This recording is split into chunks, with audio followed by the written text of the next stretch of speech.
الحمد لله نحمده ونستعينه ونستغفره ونؤمن به ونتوكل عليه ونعوذ بالله من شرور أنفسنا ومن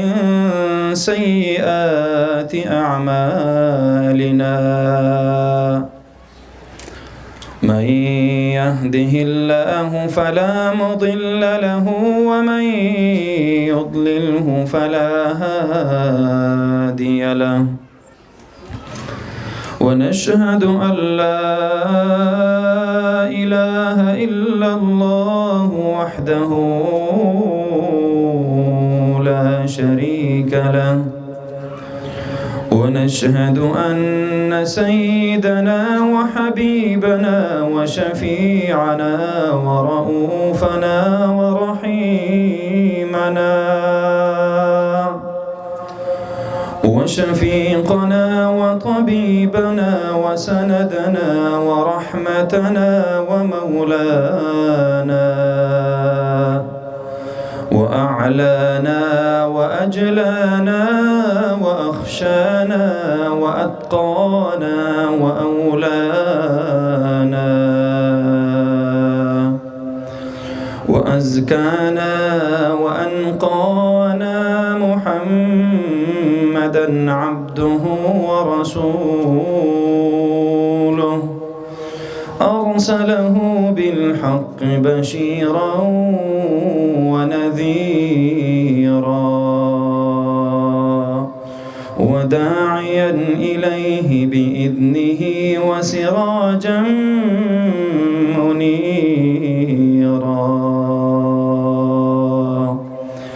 أما بعد فأعوذ بالله من الشيطان الرجيم بسم الله الرحمن الرحيم فلا أقسم بمواقع النجوم وإنه لقسم لو تعلمون عظيم إنه لقرآن كريم في كتاب مكنون لا يمسه إلا المطهرون تنزيل من رب العالمين أفبهذا الحديث أنتم مدهنون وتجعلون رزقكم أنكم تكذبون صدق الله مولانا العظيم.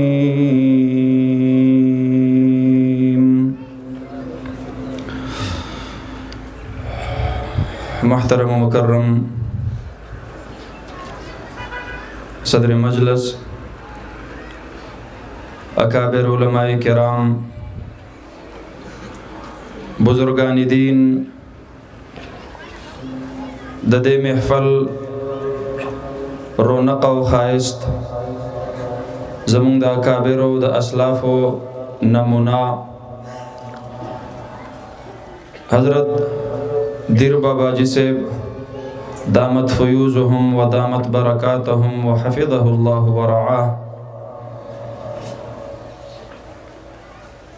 پدې محفل کې ناست اکابر علماء کرام دغه عظیم علمی ادارے اساتذه کرام، معلمین و معلمات، طلباء کرام و طالبات، د الله رب العالمین د دین سره محبت لرونکو مسلمانانو ورونو اوریدونکو مایندو خویندو، الحمدللہ نن اللہ رب العالمین مونږ او تاسو ته د دې دینی مدرسې ثمره او میوه د اخودله ستاسو د بچو وختونه هغه د مدرسې ضایع نه کړل د هغې نه د قرآن کریم حافظان جوړ کړل د قرآن کریم عالمان ترنه جوړ کړل ستاسو د بچیانو نه د لونو نه د قرآن کریم عالمات او حافظات جوړ کړلې ستاسو چندې د علماء ضایع نه کړې په هغې باندې د الله د قرآن تلاوتونه ژوندي کړل په هغې باندې امت ته هغه مستند علماء کرام ورکړل کوم چې به د الله رب العالمین د دین خدمت کوي د مسلمانانو د عقایدو به تحفظ کوي د مسلمانانو عبادتگاهونه به په عبادت آبادی مسلمانانو ته به اخلاق خای مسلمانانو ته به معاشرت خای د مسلمانانو به د ژوند په هر لمحه او په هر غړی کې رهنمایي کوي او بیا د اکابرو په موجودګۍ کې داسې اکابر داسې بزرگان چې دا نن مونږ او تاسو ور سره په محفل کې موجود یو دا د جماعتونو د پاره او د تحریکونو د پاره د کامیابی خوشخبری او نوید وی جناب نبی کریم صلی الله علیه وسلم مبارک فرمایي یو وخت براشي چې د مسلمانانو د کفارو لخر به یو بل تمد مقابل وی پختنه به وکړلې شي هل فیکم رسول الله صلی الله علیه وسلم آیا تاسو سره د مسلمانانو لخر کې تاجدار مدینه صلی الله علیه وسلم مبارک په خپل باندې موجود دی فیقال نعم جواب به ورکړل شي او مسلمانانو د لخر د پاسه د نبی مهربان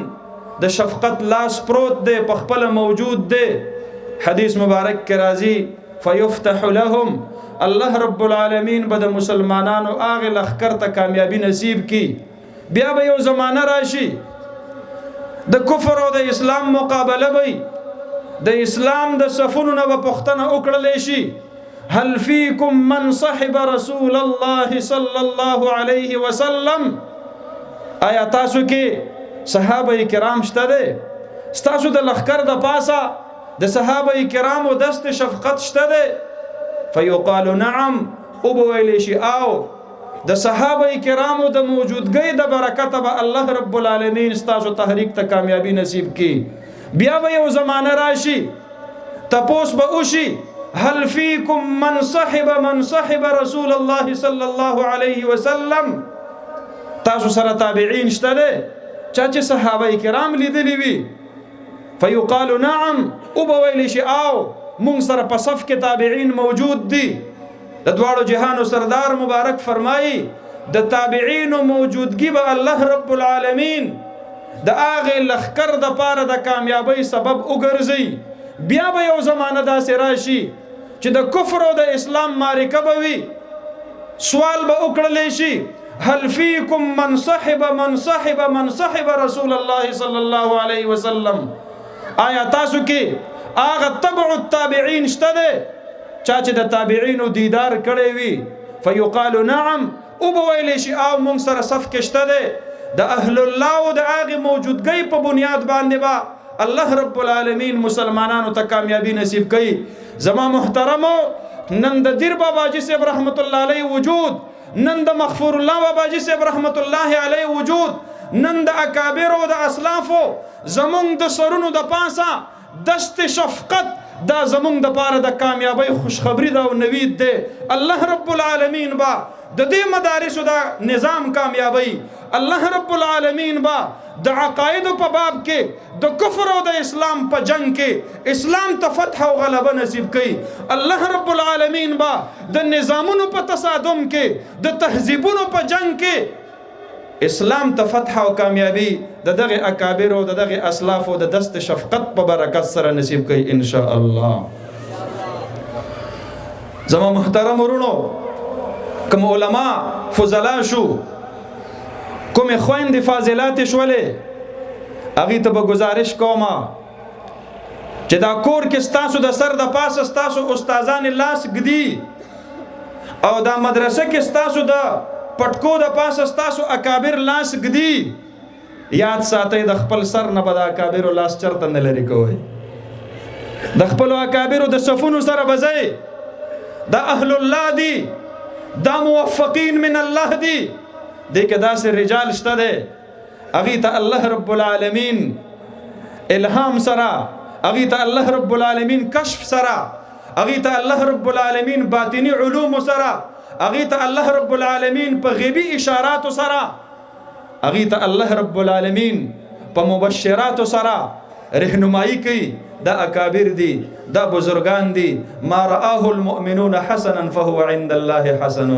د خپل اکابرو لارې ته ګورئ اکابرم چې په کومه لار باندې روان وي په هغه لار باندې ځئ نن د خپل اکابرو د دې لاسونو لاج بساتئ نن نه وروستو چې کومې شعبې د دین مونږ ته خپل اکابرو په وراثت کې راکړي دي ان شاء الله مونږ به د هغې لاج ساتو د هغې حفاظت به کوو که خیر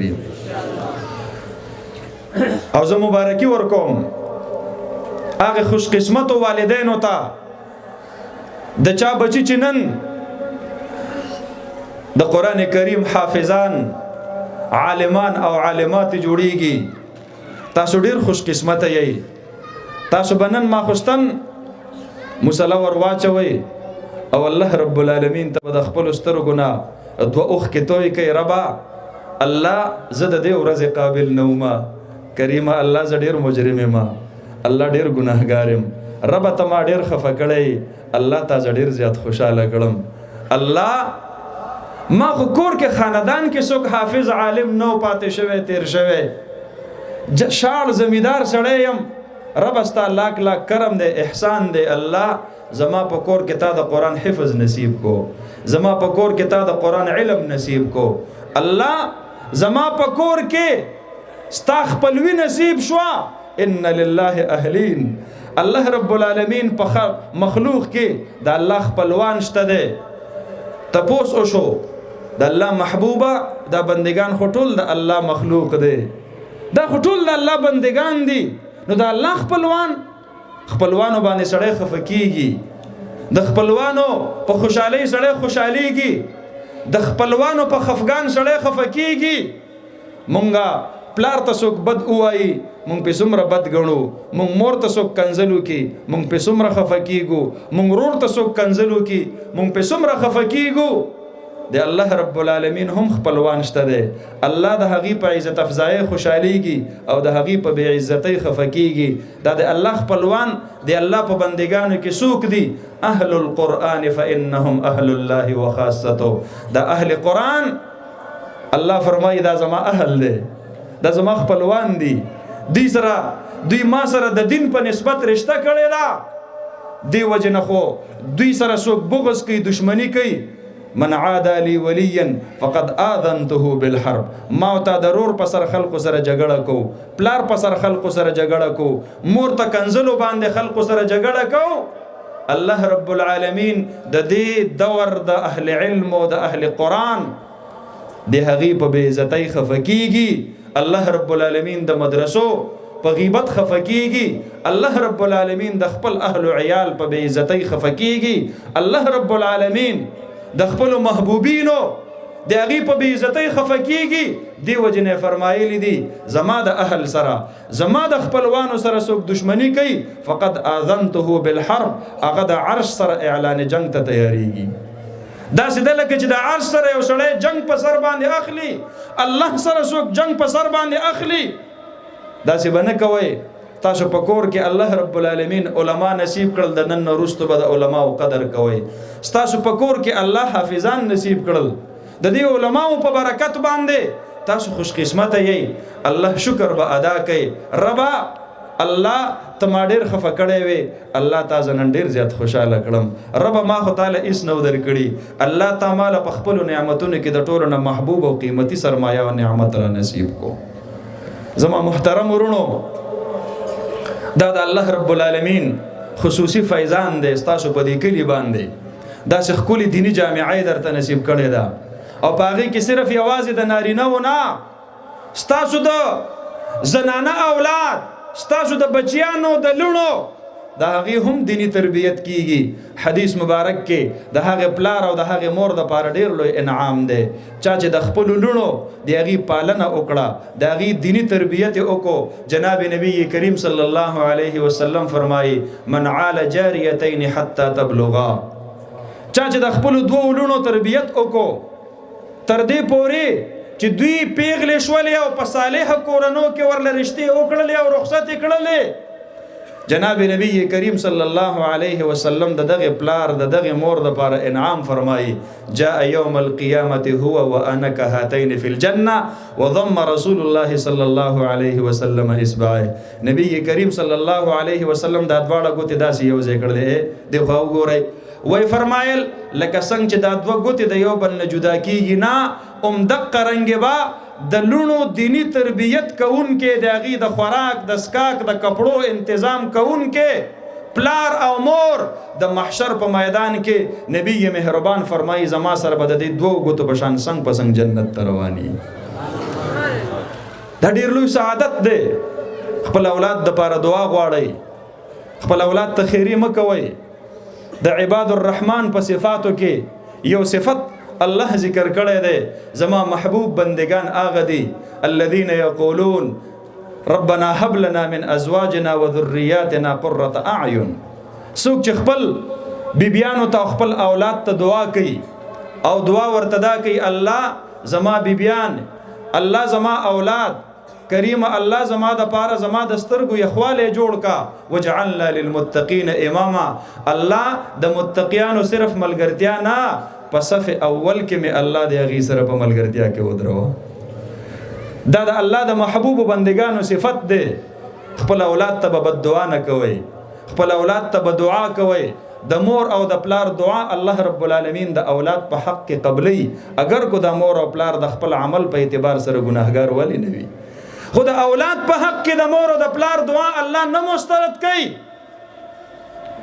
حدیث مبارک کې راځي درې دعاګانې مستجابې دي یو د مور او د پلار دعا د خپل اولاد په حق کې اولاد هغه مو موز نه کوي اولاد مو بېلارې دی اولاد مو نافرمانه دی نو په مصله باندې الله رب العالمین نه دعا وغواړه الله زما دا اولاد مزګزاره کا الله دا دینداره کا الله زما وفادار جوړ کا الله زما خدمتګزار جوړ کا الله رب العالمین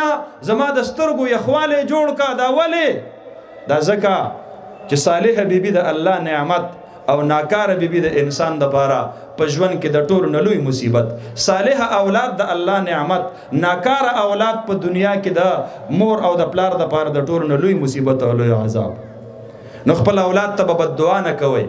اولاد ته به دعا کوئ بد دعا اسم ښه نه ده خیره اسم ښه نه ده اولاد خو اولاد دی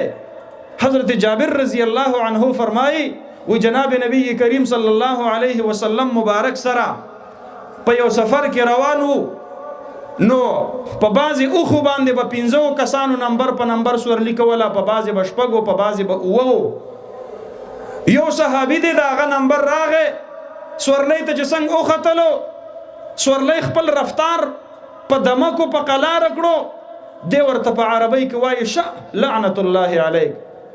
لکه څنګه چې مونږ دا څاروی تیزو نو عرب چې کله اوښ تیزوي او پاسوي نو شه کلمه ورته وایي نو وروسته ورسره بد دعا وکړله د الله لعنت دی پتا باندې جناب نبی کریم صلی الله علیه وسلم ډیر زیات خفه شو او یې فرمایل مونږ د هغې سورلۍ سره یو ځای سفر کې نه ځو کومې ته چې بد دعا شوي او کومې ته خیره شوي او بیا وفرمایل لا تدعو علی انفسکم ولا اولادکم ګورئ ځان ته هم خیره مه کوئ خپل اموالو ته مالونو ته هم خیره مه کوئ سورلو ته هم خیره مه کوئ اولاد ته هم خیره مه کوئ ځکه د انسان په ورځ کې یو لمحه الله داسې نصیب کوي کو دی پکې دعا غواړي کو بد دعا غواړي خو الله رب العالمین یې قبلوي اسې نه چې تا معصوم بچي ته په وراني باندې ځواني مرګه ویلی دی اسې نه تا ورته ویلي دي بچیه تباه شي بچیه لاس خپې دې مات شه اسې نه چې دا هم هغه حالت وي په کوم وخت کې چې الله دعا بد دعا دواړه قبلوي بیا به خفه اولاد ته بد دعا مه کوئ غصې حالت کې هم اولاد ته دعا کوئ زمونږ او ستاسو دا موجوده د حرم مکی نه بلکې د حرمین شریفین امام شیخ عبدالرحمن السدیس په خپله باندې وایي وی زمونږ کره میلمانه راغلي وو زما مور ورله سالن تیار کړو د روټۍ دپاره د میلمستیا دپاره زه ماشوم ومه ما د شګو نه لپه ډکه کړله او هغې تیار سالن انګولي ته مې ور واچوله کټوۍ ته امور مې ډېره زیاته خفه شوه ما دومره خواري کړې ده روټۍ تیاره ده میلمانه په دسترخوان ناست دي عبدالرحمانه زه به څه کوم دې میلمنو ته به څه کوم په سترګو کې اوښکې راغلې او ما ته مسلسل ګوري او په دغه وخت کې په ژبه باندې یو دعا راغله وي عبدالرحمانه نور څه نه وایم خو الله دې د کعبې امام کا فرمایي دا زما د مور د غصې د حالت یوه دعا ده کومې میندې خویندې چې زما خبرې اوري هغې ته زما دا درخواست دی خپل اولاد ته به بد دعا نه کوئ خپل اولاد ته به دعا کوئ ستاسو په دعاګانو کې ستاسو د بچو مستقبل پروت دی ستاسو په دعاګانو کې ستاسو د بچو علم او حفظ پروت دی ستاسو په دعاګانو کې ستاسو د بچو خدمت او تابعداري پرته ده ستاسو په دعاګانو کې ستاسو د بچو جنت پروت دی مه محرومه کوئ د خپل اولاد د جنت نه مه محرومه کوئ د خپل اولاد د خپلو دعاګانو نه دعا ورله غواړئ کو هر څومره ترې نه خفه یئ بیا ورله دعا غواړئ خیرک ورله وغواړئ او سبا یې په بد حال باندې ووینئ نو دا مور او پلار به بیا د ټولو نه ډېر زیات خفه یي دې وجې نه زما محترمو خپل اولاد دپاره دعا غواړئ او موجوده حالاتو کې خو ډېر زیات ضرورت دی په داسې حالاتو کې واړه واړه ماشومان بچي د غلطو محفلونو د لاسه چرسیان شو د غلطو محفلونو د لاسه په آیسو په نشو باندې راواوړېدل د غلطو محفلونو د لاسه واړه واړه ماشومان د 14 کالو ماشوم پرون نابله ورځ په پولیس تاڼه کې خپل ځان ته پانسي ورچولې دا ځان یې پانسي کړی دی دا ولې دا بچي دې ماحولونو ته ولې لاړل دا زمونږ او ستاسو د نه تربیت د لاسه لاړل او د پاکستان عوامو وروڼو دا خبره هم یاد ساتئ چې په کم وخت کې در له خلقو بچي نه شیان کول هغه وخت کې در له ما د بچو نه د قرآن حافظان جوړول چې په کومه زمانه کې خلقو د منشیاتو اډې کولاو کړې وې ما د قرآن او د سنت اډه کولاو کړې وه کوم وخت کې چې ستا د بچو په لاسو کې به پولیسو په جرایمو کې اتکړۍ ورچولې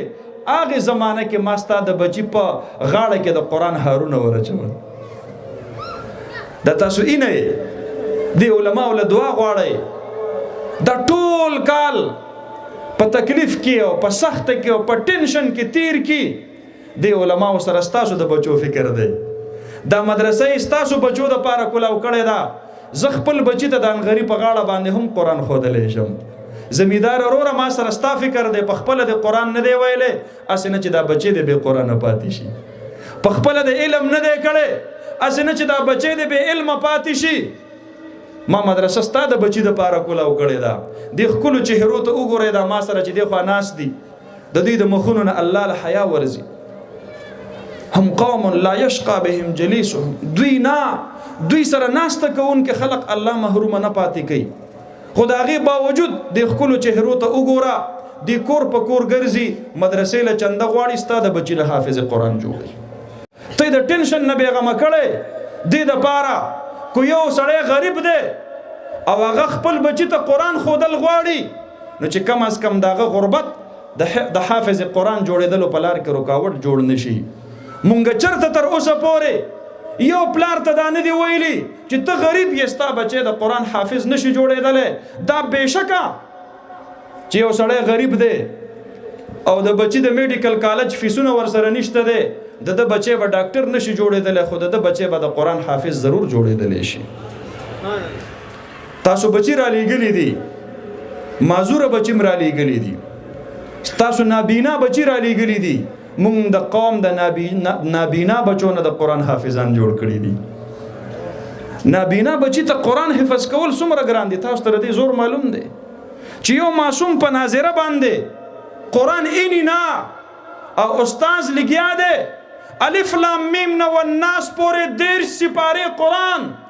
حرف به حرف کلمه به کلمه ستا د بچي سره خواري او مهنت کوي، سبا له به د جنت تاجونه تا ته در پسرېږي. د حافظ قرآن د پلار په نوم باندې به د محشر په میدان کې الله تا را بلی. خواري او مهنت ور سره زما علما کوي، زما حافظان کوي. خپل بچي د هغې ډیمانډونه او د هغې ضروریات دا ټول پسې پشت غوره چولي دي. زمونږ په مدرسو کې د استاذ تنخواه سي یا 3 زره یا 4 زره یا 15 زره نهایت 6 زره روپۍ تنخواهي. بار د یو کلاس پور نوکر 18,000 روپۍ تنخواهي. تاسو ته پته شته دی په 18,000 روپو د یو چوکیدار په تنخواه باندې موږ د قرآن کریم د چوکیدارۍ دپاره 4 حافظان 4 قاریان ساتو. ولې د دې سړي بچي نشته دی؟ ولې د ده بیبي نشته دی؟ ولې د ده ضروریات نشته دی؟ دا هر څه شته دی، خو که دی په دنیا ګټلو پسې ولګېدو نو بیا به دا مدرسه شاړه شي او بیا به ستا په کور کې د قرآن حافظ پیدا نشي. دا نن چې کوم باغ و بهار ته اینې دا باغ و بهار به نه وي، د هغه به دنیا برابر شي خو ستا به آخرت خراب شي. هغه خپل ځان باندې تکلیف تیری، خپلو بچو باندې تکلیف تیری، صرف دې دپاره چې د دې قوم بچي هغه د الله د قرآن نه محرومه پاتې نشي. او الحمدلله زه فخر سره دا خبره کوم د پاکستان په مدرسو کې دا استعداد دی څومره معیاري قرآن کریم چې زما دینی مدرسه ښایي. زه فخر سره دا خبره کوم چې نن عرب قاریان نه یوازې د حرم مکی امام لاهور ته راغلی او لاهور کې فخریه انداز کې وی ماته د قرآن کریم تجوید د پاکستان د یو دینی مدرسې فاضل قاری صاحب ښودلی دی. زما د مدرسې د قرآن د تلاوت گونج نن الله رب العالمین د کعبۃ الله سوري ته ور ورساو. نن عجمی هغه عربي ته قرآن ښایي، دا ستا د مدرسې سعادت دی. او دا لاسه کې ما سره جده کې یو ملګری میلاو شو، ما ورته وی ته څه کې؟ فاضل و د مدرسې. ما ته وی د عربیانو بچو ته فصیح عربي ورته ښیمه، بدوي عربي باندې پوهیږي، فصیح عربي باندې نه پوهیږي. ما وی الحمدلله زما د پاکستان د مدرسې د برکته نن عجمی عالم زیو په عربو کې د عربو بچو ته عربي ښایي. الحمدلله ما ستا د پرایمري لیول بچی ته د قرآن داسې تلفظ وښودلو کوم چې رحمان ملک له نه ورځي، PhD ډاکټرانو له نه ورځي. زمونږ دا موجوده وزیر هوابازي ابل ورځ قل اعوذ برب الناس په یو ځای کې وی من الجنه والناس ته چې ور ورسېدلو داسې انختلو لکه خر چې په خټه کې ونخلي. نو چې دا قوم بچو ته په پرایمري تعلیم کې الحمدلله ما د قرآن صحیح تلفظ وښودلو. او زه دا په دعوی سره وایم چې د هرې طبقې ماشومان زموږ سره مدرسه کې سبق وایي، د فوجیانو بچي، د پولیسو بچي، د سرکاري ملازمینو بچي، د مزدورانو بچي، د دیاړمارو بچي، د مزدورکارو بچي. کم ماشوم کوم نوې نسل چې د نالایقو حکمرانانو د غریب او د مالدار په کټګورو کې تقسیم کړی دی. او ستاسو د دې درګۍ د یو کلي نه سحر ماشومان سکول ته ځي نو د غریب سړي بچي به توره ملیشه اغوستي سرکاري سکول ته به ځي، او چې لږ غوندې مالدار وي نو د دې کلي پرایویټ پبلک سکول ته به ځي، او چې د دې نه هم ښه مالدار وي نو بیا به فضل حق کالج کې ورله داخله کړي هلته به ځي، ګاډی به یې د کور مخې ته ودرېږي او دې ځای نه به یې اوچت کي هلته به یې ډراپ کي، او چې د دې نه هم ښه مالدار وي بیا به د هغه بچی چېرته په ایبټ آباد کې او په پېښور کې او په اسلام آباد کې سبق وایي. خو ما د مسلمانانو وروڼو دغه 4 واړه بچي چې کله د خپلو تعلیمي ادارو نه ماسپښین را واپس شي نو ستاسو په جومات کې په مدرسه کې په یو صف کې یو قاري صاحب ته یو قرآن کریم غوړولی وي. الحمدلله ما قوم هغې د غریب او د مالدار په بنیاد باندې تقسیم نه کو. زما په مدرسه کې د غریب بچی هم حافظ جوړیږي او د مالدار بچی هم حافظ جوړیږي. ستا نصابونه به جدا جدا وي. ستا د سرکاري سکول د نصاب سره کردو په غرونو کې کوم نصاب دی هغه به د پېښور په ښار کې هم وي. ما په ټول پاکستان کې د وفاق المدارس یو نصاب غریب مالدار د غریب بچی ته د مالدار بچی ته هر قسم بچی ته ما یکسان نصاب تعلیم ورکړلو. تا قوم د غریب او د مالدار په نوم باندې تقسیم کړل. ته ما ته وایې چې زه په مدرسو کې اصلاح کومه. زما په مدرسه کې ته اصلاح کې. زما د مدرسې معیار الحمدلله ستا د تعلیمي ادارې نه بهتر دی. راځه چې وګورو نظر ور واچو د دنیا بهترین یونیورسټیانې په هغې کې په 10 یونیورسټیانو کې د پاکستان یونیورسټي نشته دی. د دنیا بهترین 50 یونیورسټیانو کې د پاکستان یونیورسټي نشته دی. د دنیا بهترین 100 یونیورسټیانې په هغې کې د پاکستان یونیورسټي نشته دی. د دنیا بهترین 1500 یونیورسټیانې جنرل رینکنګ آف یونیورسټیز 2020 تاسو سرچ کوئ په ګوګل باندې په 500 یونیورسټیانو کې د پاکستان یو یونیورسټي نه د داخله 500 پرېږدوه 100 پرېږدوه 50 پرېږدوه ټاپ 10 بهترین دینی جامعات پرېږدوه. د دنیا په بهترینو 3 دینی جامعاتو کې د پاکستان دینی مدرسې خپل ځای جوړ کړی دی. دا زما د تعلیم معیار دی. دا زما د تعلیم معیار دی چې ستا په تعلیمي اداره کې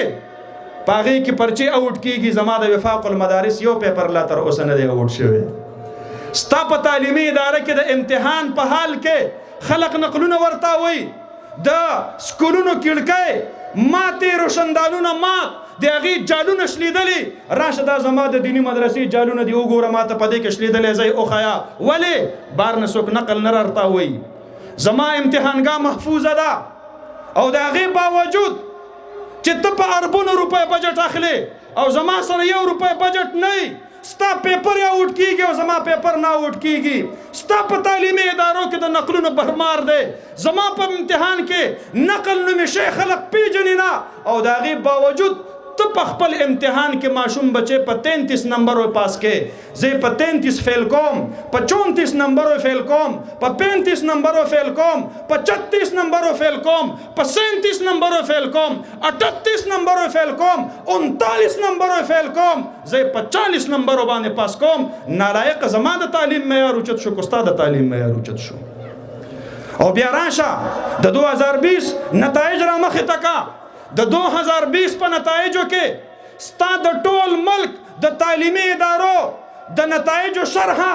هغه 65% ده. 65% طلبا دا ستا په ادارو کې پاس دي. زما په اداره کې ستا په اداره کې سره د نقلونو نه 65% پاس دي. ستا په اداره کې سره د پیپرو آوټ کېدلو نه 65% پاس دي. ستا په اداره کې په 33 نمبرو باندې 65% پاس شوي دي. زما په اداره کې په 40 نمبرو باندې 85% طلباء کرام پاس دي. الحمدلله دا زما تعلیمي معیار دی. ته زما په مدرسه کې اصلاح کې ته به ما ته ښایې چې بخاري به څرنګې درس کوو. ته به دیر باباجي صاحب حفظه الله ته ښایې چې د ترمذي شریف درس به څنګه کوو. نالایقه په خپله قلهو نه درځي او ما ته به د ترمذي د ښودلو چل ښیي. په خپله درله قل اعوذ برب الناس نه درځي او ما ته به ته د بخاري او د ترمذي د ښودلو درس ښیې. زما محترم ورونو دا دینی مدرسه ده. دا قوم د عقایدو تحفظ الحمدلله دوی کړی دی. نن چې دا ملک دا ډوبېدو طرف ته روان دی او هره شعبه د دې روبه زوال ده. زه خوشخبری در کوم تاسو ته یک یو شعبه په پاکستان کې داسې ده چې په بین الاقوامي دنیا کې خپل نوم جوړ کړی دی او هغه زما دینی علوم دی او دینی تعلیم دی. دا اوس یو میاشت مخکې د رابطة العالم الاسلامي تحت چې کوم د حفظ قرآن مقابله شوی وه، الحمدلله پاکستان یو ماشوم بچی د سعودي عرب او د مصر او د ترکو د ټولې دنیا نه د هغې نه 1 نمبر پوزیشن حاصل کړی دی. ما د پاکستان نوم اوچت کړو په دیني علومو کې،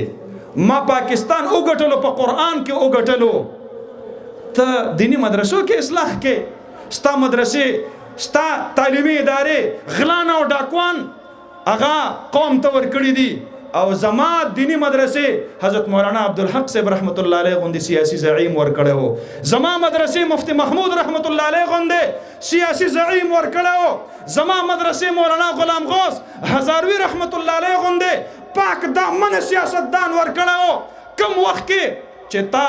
ملک په 2 ټوټو باندې تقسیمو، دا مفتی محمود رحمت الله علیه چې بنگلادیش ته لاړ او شیخ مجیب ته وی دا ملک مه تقسیموئ، زه په دې وطن خفه کېږم، زما مشران په دې وطن خفه شوي دي، ما ملک په 2 ټوټو کې نه دی تقسیم کړی، ما د ملک دریابونه دا نه دي خرڅ کړي، زما د تعلیمي ادارې نه هغه جرنیل فاضل نه دی چا چې امریکې ته د پاکستان بیړۍ ورکړي دي، چا چې امریکې ته د پاکستان ایرپورټونه حواله کړي دي، ایر بیسونه حواله کړي دي، چا چې امریکې ته د پاکستان مایندې نه یوازې د مایندو په غېږو کې د بچو په سر باندې ډالر یې اخیستي دي، دا ډالر خور ستا تعلیمي ادارو فاضل کړي دي، زما تعلیمي ادارې یو ډالر خور نه دی وصلې تر اوسه. اندلائن فایر د جنرال پرویز مشرف یو کتاب دی، هغې کې لیکي وی ما په امریکا باندې یو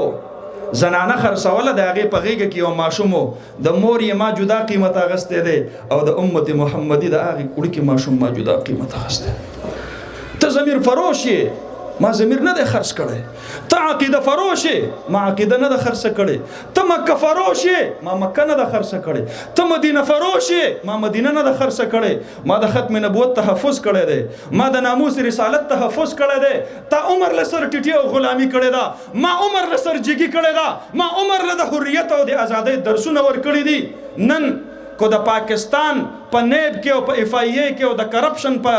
خلاف په ادارو کې سیول اینڈ ملټری انټیلیجنس ایجنسی سره فایلونه پراته دي، ستا د تعلیمي ادارې د فضلاو فایلونه دي، زما تعلیمي ادارې چې یو د زیړې پګړۍ والا قائد د پاکستان سیاسي نظام ته ورکړی دی، تر نن وخته پورې د نیب دیوالونو د هغې سړي چهره نه ده لیدلې، د اف آی اے فایلونه د هغې سړي خلاف هغې چېرته په خپله صحیح باندې یو فایل نه دی ککړ کړی. دا واحد پاک او صاف او شفاف سیاستدان دی چې نوم د هغه مولانا فضل الرحمن دی او دا د مدرسې پیداوار دی. ته زما د مدرسې اصلاح کې ته خپل اصلاح وکړه، ته خپلو تعلیمي ادارو کې خلقو ته حریت وښیه، خپلو تعلیمي ادارو کې خلقو ته دی الله خوف وښیه، خپلو تعلیمي ادارو کې خلقو ته دیانت وښیه، خپلو تعلیمي ادارو کې خلقو ته امانت وښیه. ما الحمدلله د دې اکابرو لاس زمونږ په سر باندې پروت دی او الحمدلله ثم الحمدلله مونږ د دې تربیتي یافته یو. زه هم د خپلې حلقې ام پی اے پاتې یم 15 کاله. دا زما د استادانو استاد حضرت دیر باباجي صاحب حفظه الله تشریف فرما دی. زه د دوی سمیت د ټول اهل علم په موجودګۍ کې د دې خبرې اظهار کوم. ما د خپلې حلقې دپاره چې څومره فنډونه راوستلي دي، زه د الله په عدالت کې په روز محشر د یو پیسې حساب ورکولو ته تیار یم. دا زما د دې اکابرو تربیت دی. نالایقه ته د مدرسې اصلاح کې مونږ په دې نارو باندې نه تیروزو او نه په دې باندې مونږ دوکه کیږو. زمونږ مدرسې دا به انشاءالله خودداره وي، دا به خود مختاره وي، دا به آزادي وي. دې ځای نه به د ازادۍ درسونه ټولې دنیا ته میلاویږي. او ته که زما دیني مدرسه بندې، اول درته دعا کو چې الله درته هدایت در نصیب کا، او که هدایت تی په قسمت کې نه او په دې خپله مورچه کې کلک ولاړ یې او د غیرو په ایما باندې زما دا سپینو پټکو والا ماشومان بچي د قرآن نه پاسې، نو یاد ساته قدم په قدم به د مقابلې ته ولاړ یم. یاد ساته چې په کم میدان کې مخې له راځې د دیوبند بچي به درته په هغه میدان کې ولاړ یي. یو میدان هغه درته پرېښودل شته دی نه، ستا خوښه ده. گلاب دوگے گلاب دیں گے، محبتوں کا جواب دیں گے، نفرت کرو گے नफरत मिलेगी। हम नफरतों का हिसाब लेंगे। वफा करोगे वफा करेंगे, जफा करोगे जफा करेंगे। हम भी आदमी है तुम जैसे, जो तुम करोगे वो हम करेंगे। दा जमाना दा बदलीगी, दा उमर लदासी नवी स्ता बराजवी रा रवान राज प पाकिस्तान दे इस्लाम पसंद दे इंशाअल्लाह। रा रवान राज प पाकिस्तान द कुरान दे इंशाअल्लाह। रा रवान राज प पाकिस्तान के दे अल्लाह रब्बुल आलमीन द दीन द नाफिज़उन को दे। नन चे प वज़ीर आज़म हाउस के कुम कंजर खानी जोड़ी दी इंशाअल्लाह सुम्मा इंशाअल्लाह द हुस्न क़िरात द मिस्र द कारियान मुकाबले ब पदग वज़ीर आज़म हाउस और पदग प्रेसिडेंट हाउस की केगी इंशाअल्लाह। द दे मुल्क जर्नल बहम मुजाहिद हुई, द दे मुल्क द दे जज दा बहम इंशाअल्लाह द नामूस रिसालत मुहाफिज जोड़ेगी, दा बहम द खत्म नबूवत मुहाफिज जोड़ेगी। दा जंग दे दा रवान हुई को जमुन पजवंदाना बांधे ओशवला मुंग तबा अल्लाह रब्बुल आलमीन दा रज़रा नसीब की को जमुन पजवंदाना ओनशवला मुंग ब्या पखपल जिद्दोजहद के कामयाबी हो, मुंग ब्या पखपल जिंदगी के कामयाबी हो। जुवन मुद गजा दे, जुवन मुद जहाद दे, मर्ग मुद शहादत दे। दा उम्मत दे आगे नबी उम्मत दे कुम नबी चे मुजाहिद वो, कुम नबी चे नर वो, कुम नबी चे गाजी वो। दादा गाजी नबी गाजी उम्मत दे दुई बा इंशाअल्लाह दे हक द पारा हमेशा द पारा जिद्दोजहद कई चर तबहुम द दुई सर दा बटिट नशी। मेरे हाथ में कलम है, मेरे जहन में उजाला, मुझे क्या दबा सकेगा कोई जुल्मतों का पाला। मुझे फिक्र अमन आलम, तुझे अपनी ज़ात का गम, मैं तुलू हो रहा हूँ तू गुरूब होने वाला इंशाअल्लाह। व आखिर दावाना अनिल हम्दुलिल्लाहि रब्बिल आलमीन।